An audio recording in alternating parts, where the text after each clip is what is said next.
Buenas tardes, seguimos con la Biblia abierta en Nehemías, siguiendo la historia de este tiempo tan apasionante, tan interesante y como marcamos varias veces, con situaciones tan parecidas a las que siguen sucediendo en el día de hoy, ¿sí?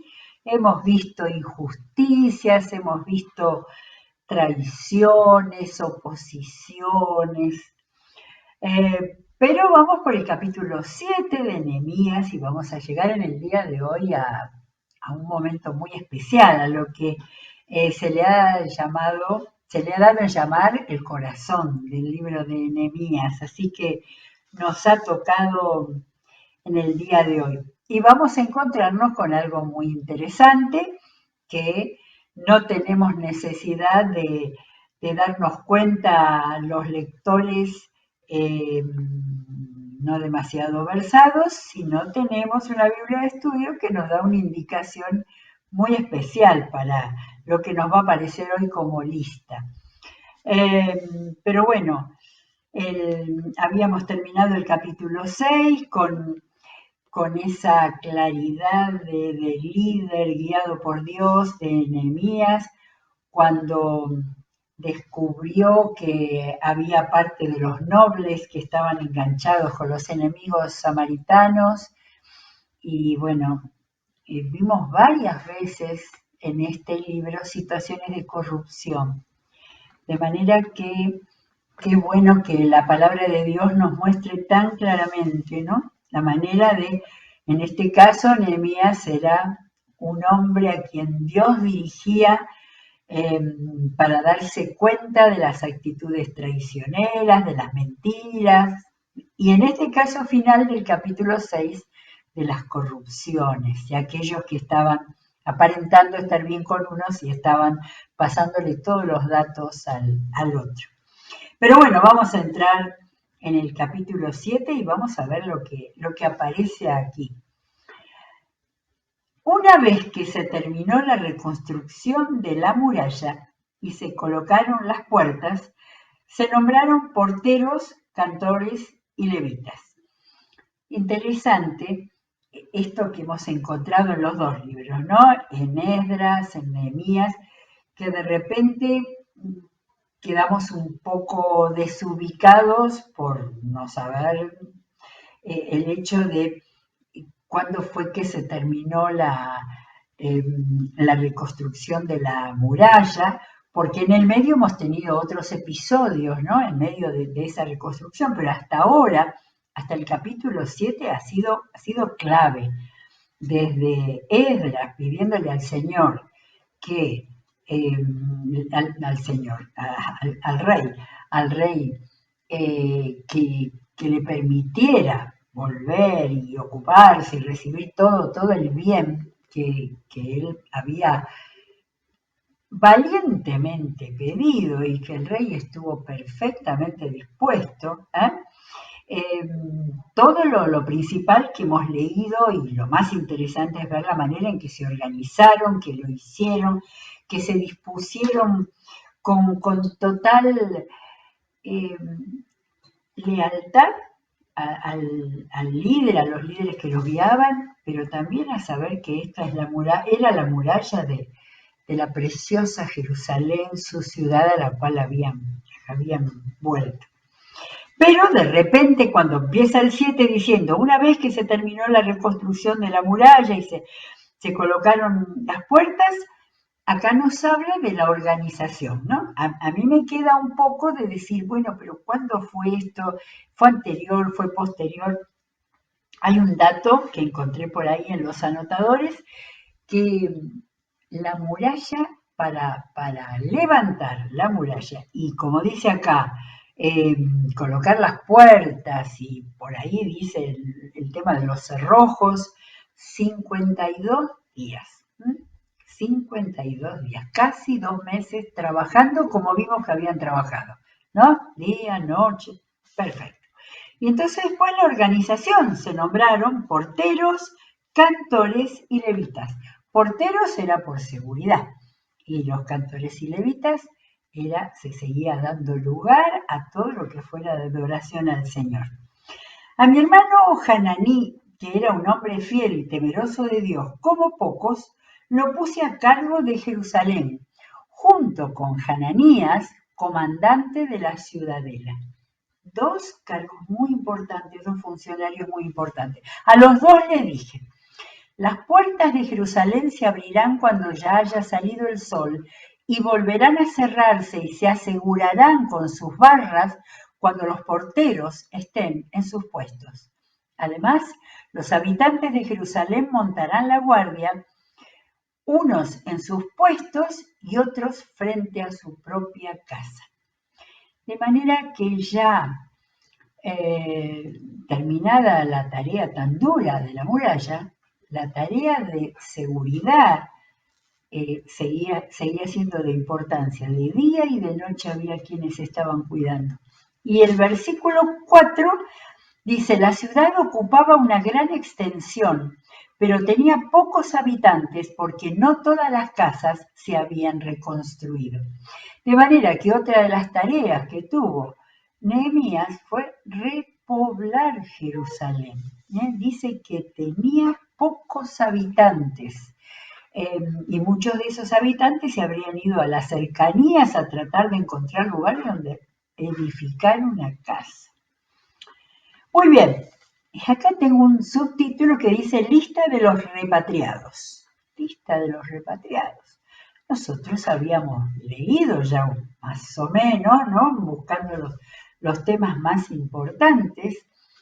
Pero fíjense cómo cuenta esto Nehemías. Mi Dios puso en mi corazón. Estoy subrayando todas las frases en las cuales Nehemías muestra su fe y su relación con Dios. Mi Dios puso en mi corazón el deseo de reunir a los nobles, a los oficiales y al pueblo para registrarlos según su descendencia. Pero, dice, encontré el registro genealógico de los que habían regresado en la primera repatriación. Allí estaba escrito. Los que tenemos referencias, dice Esdras capítulo 2.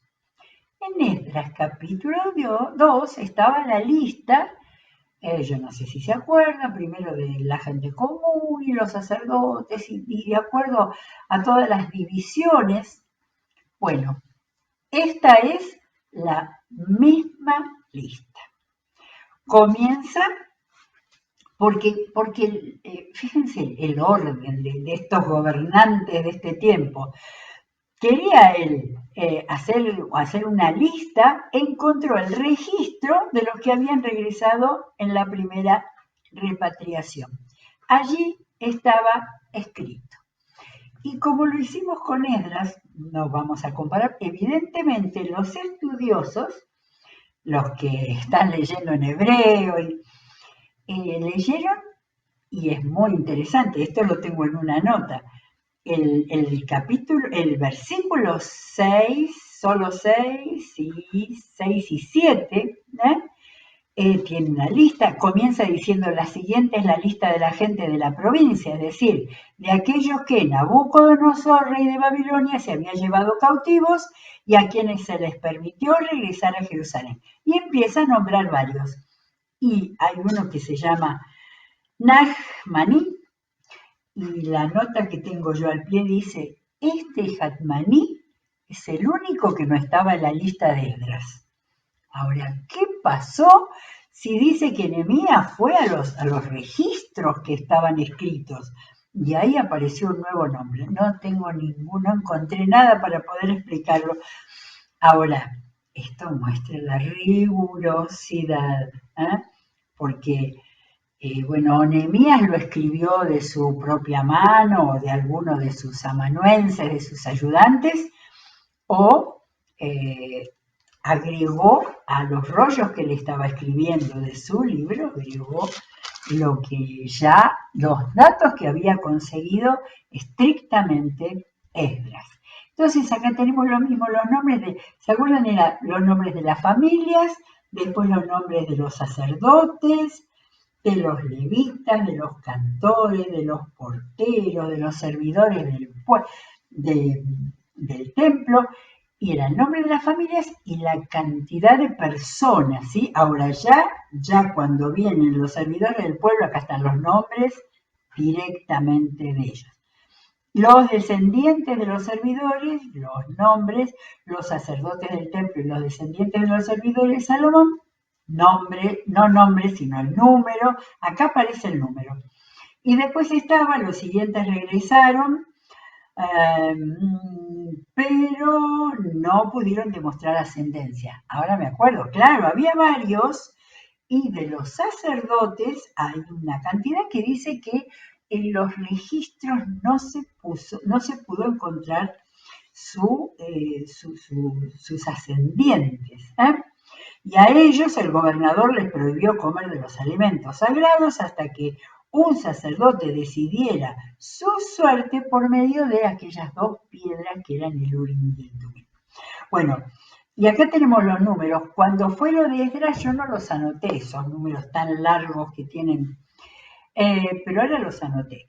Dice que habían llegado 42.360 más 7.337 que eran los esclavos y las esclavas. 42.000 personas, 7.000 y pico de esclavos, más 245, sí, cantores y cantoras. Después dice los caballos, todo eso. Eso era un total de casi 50.000 personas. 50.000 personas que habían llegado con ese larguísimo recorrido a organizarse. Si Dios no estaba en medio y no había estos líderes extraordinarios, no sé cómo podría haberse hecho. Ahora encontré un dato, ese dato sí lo encontré leyendo, cuando decía todas las cosas que habían traído, todo el oro, la plata, y al final dice, 67 túnicas sacerdotales. Yo había notado cuando leímos Esdras que decía 100 túnicas sacerdotales.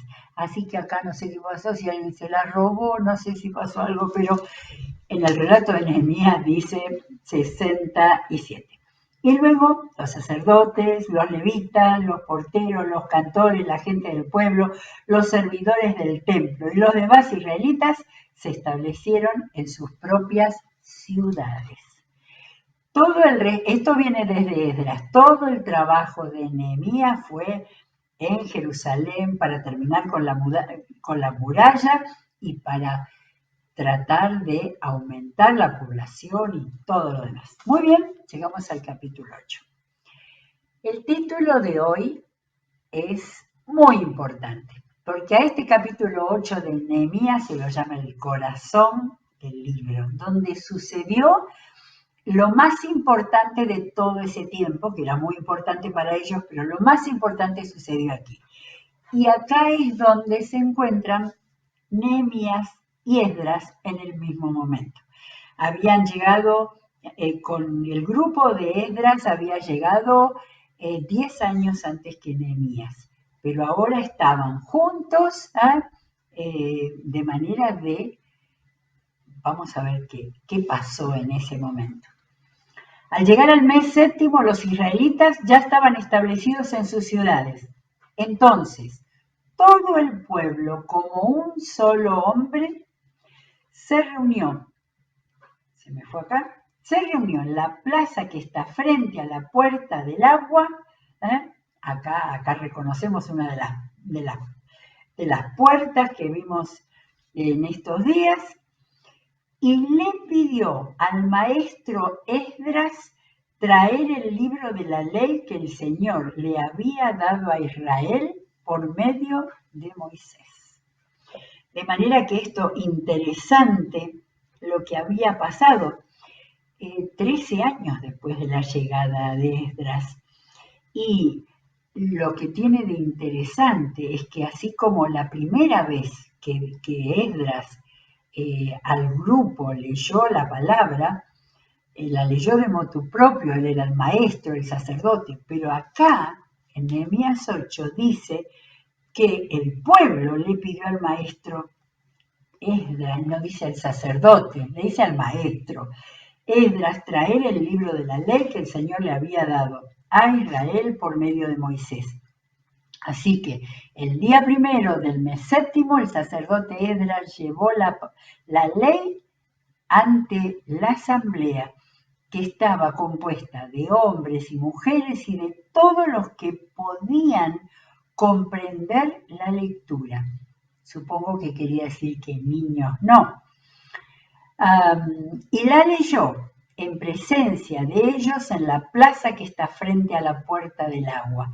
Hasta el lugar donde lo hizo era importante de tenerlo acá. Iba a llegar a nosotros en la Biblia. Todo el pueblo estaba muy atento a la lectura del libro de la ley. Esto nos muestra que el libro de la ley era el Pentateuco, los 5 primeros libros de la Biblia del Antiguo Testamento, y ellos iban a escuchar el mandato de Dios cuando eligió al pueblo de Israel y cuando lo formó y le dio leyes y lo guió y le dio la tierra prometida y todo lo que encontramos desde Génesis hasta el Deuteronomio. El maestro Esdras se puso de pie sobre una plataforma de madera construida para la ocasión. A la derecha estaban Matatías, Semanías, Urías, Milquías y Maseías, y a la izquierda Pedaías, Misael, Malquías, Jasum, Hasbadana, Zacarías, y no era el mismo Zacarías que conocemos, y Mesulam. Para ellos debe haber sido muy importante el marcar quiénes estaban, como si fueran los principales, los funcionarios, ¿sí? Para nosotros es una seguridad de la veracidad de todo esto. Esdras, estoy en 8.5, Esdras, a quien la gente podía ver porque él estaba en un lugar más alto, abrió el libro y todo el pueblo se puso de pie. Me hizo acordar en los tiempos que en los cultos se leía la palabra de pie. Entonces Esdras bendijo al Señor, el gran Dios, y todo el pueblo, levantando las manos, respondió amén y amén. Luego adoraron al Señor, inclinándose hasta tocar el suelo con la frente.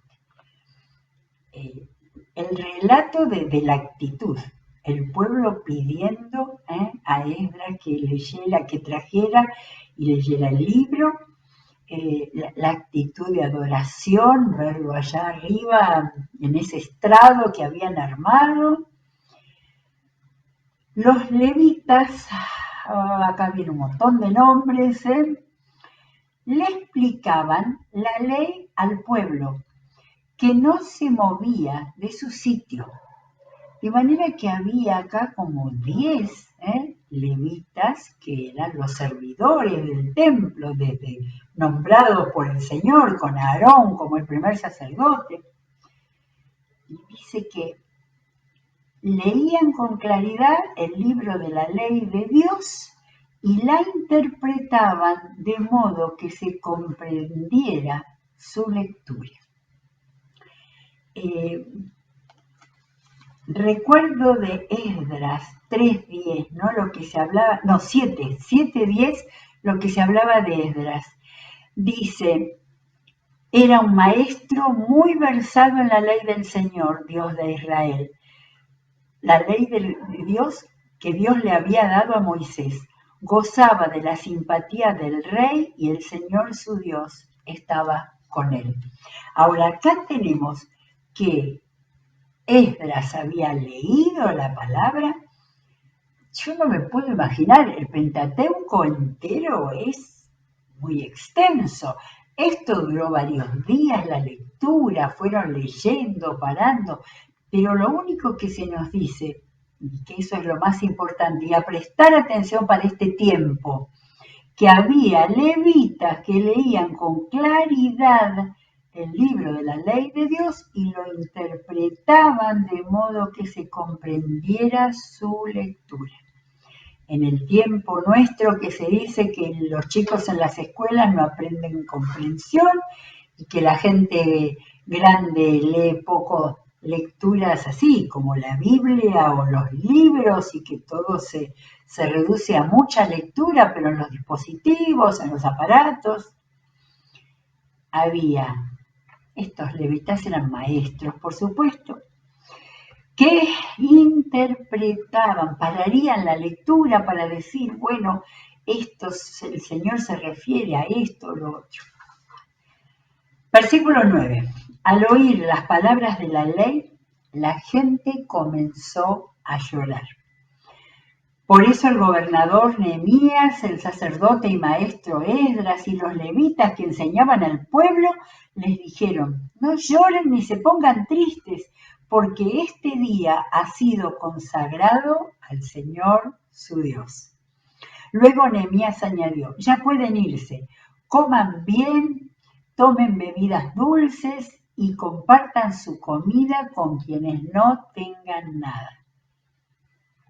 Completa, iba a decir lo de estos cristianos, no, eran los israelitas, era la primera parte de lo que Dios había hecho con esta nación. Pero indicaciones de que comer, qué les iba a hacer bien después de tanto llanto, de tanta emoción, eso era una tremenda emoción de ese pueblo que había vuelto a su lugar y que había vuelto a la palabra. Bien, y entonces, pero dice que compartan con quien no tenga nada. Nehemías ya sabía todo el problema de cuántos pobres había entre ellos. No estén tristes, pues el gozo del Señor es nuestra fortaleza. Reina Valera dice, el gozo del Señor es nuestra fuerza.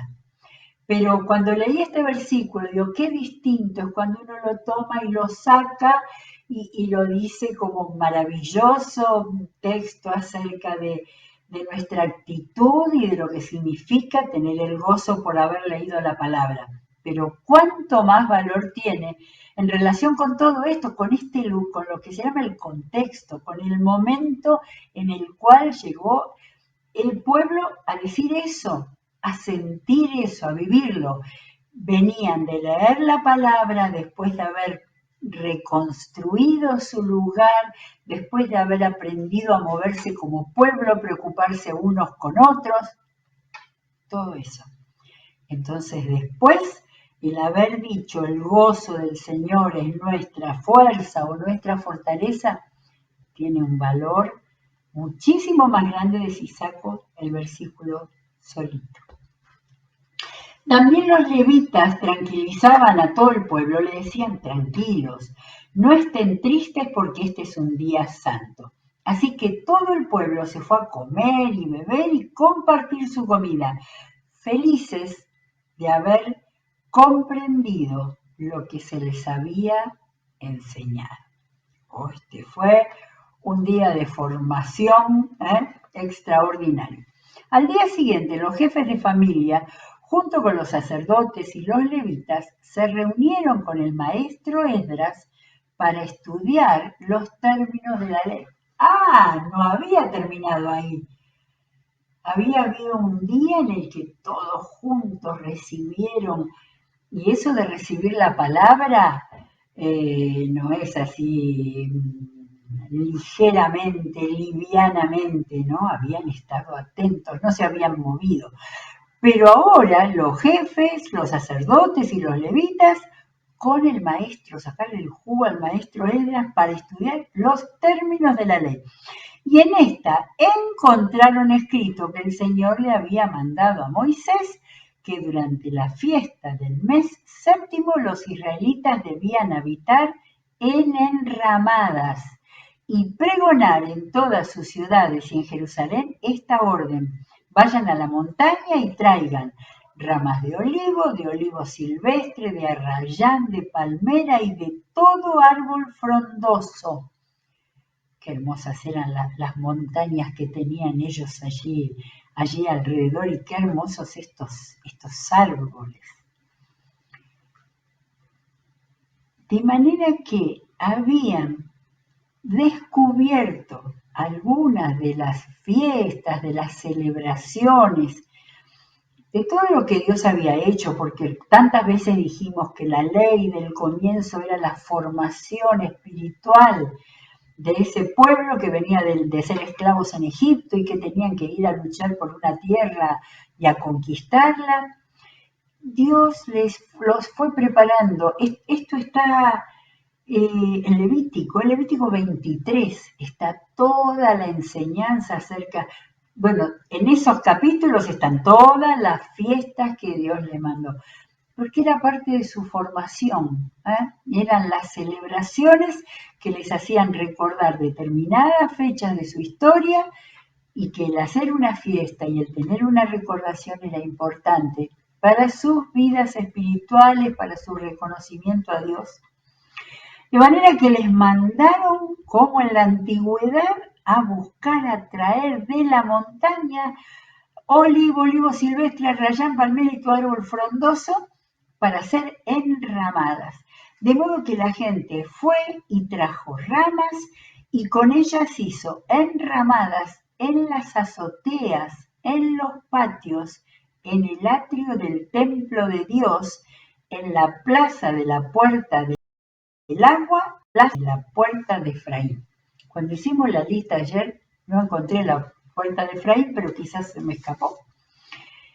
De manera que lo que debe haber sido ese espectáculo, que hay que imaginar, ¿no?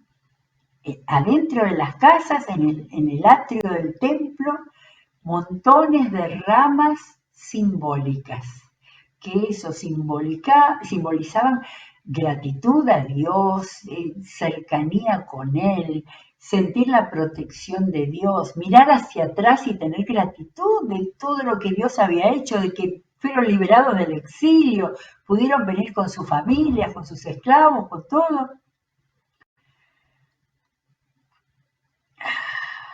Toda la asamblea de los que habían regresado del cautiverio, ¿estarían esos 50.000 o ya habrían tenido más hijos? No lo sé, pero era mucha gente. Toda la asamblea de los que habían regresado del cautiverio hicieron enramadas y habitaron en ella. No era hacerlas y quedarse, no, era como me hace acordar Pedro en el monte de la transfiguración cuando le dijo a Jesús de hacer, no sé si, no me acuerdo si en alguna traducción dijo enramadas o chozas o tiendas, algo para cobijarse y sentir que adentro de ellas la comunidad del pueblo sentía la presencia de Dios. Habitaron en ellas. Como los israelitas no habían hecho esto desde los días de Josué, hijo de Nun, hicieron una gran fiesta. Y esto nos hace recordar que una fiesta como esa, Josué, los últimos capítulos de Josué, cuando habían llegado y habían terminado la gran parte de la conquista de la tierra prometida, hubo así también una gran celebración. Los años que habían pasado con tantas situaciones diferentes, mucho antes del exilio, aún en los tiempos grandiosos con los reyes, pero desde entonces no habían tenido, desde los días de Josué, y ahora hicieron una gran fiesta. Todos los días, desde el primero hasta el último, se leyó el libro de la ley de Dios. Todos los días, desde el primero hasta el último, se leyó el libro de la ley de Dios. Celebraron la fiesta durante 7 días y en el día 8º hubo una asamblea solemne según lo ordenado. Terminamos el capítulo 8 y ahora viene qué pasó en esa asamblea solemne, de manera que vamos a encontrar un hermoso contenido en el capítulo 9 que vamos a ver en nuestro próximo encuentro. Qué alegría haber encontrado a este pueblo tan vapuleado, tan cambiando los caminos que Dios había dado para ellos por su inestabilidad, por su falta de obediencia. Pero bueno, alegrémonos porque en este momento, en el corazón del libro de Nehemías, encontramos la gran fiesta del reencuentro con Dios y sobre todo de la centralidad de la palabra de Dios y su lectura. No sirve tenerla en un lugar, ni acariciarla, ni su lectura. Con todo lo que acá se le dedicó en este relato a marcar los levitas que ayudaron a la gente a entender, a interpretar, y la comprensión de la palabra en este capítulo ha sido tema central. Que Dios nos ayude en este tiempo que tenemos dificultad de sentarnos con toda nuestra conciencia, con todos nuestros sentidos a leer capítulos enteros, libros enteros, buscando que la palabra nos hable y buscando que el Señor nos guíe y nos dé indicaciones para nuestra vida con cada libro que leamos. Vamos a seguir porque nos espera el capítulo 9 de Nehemías. Que Dios nos bendiga ricamente.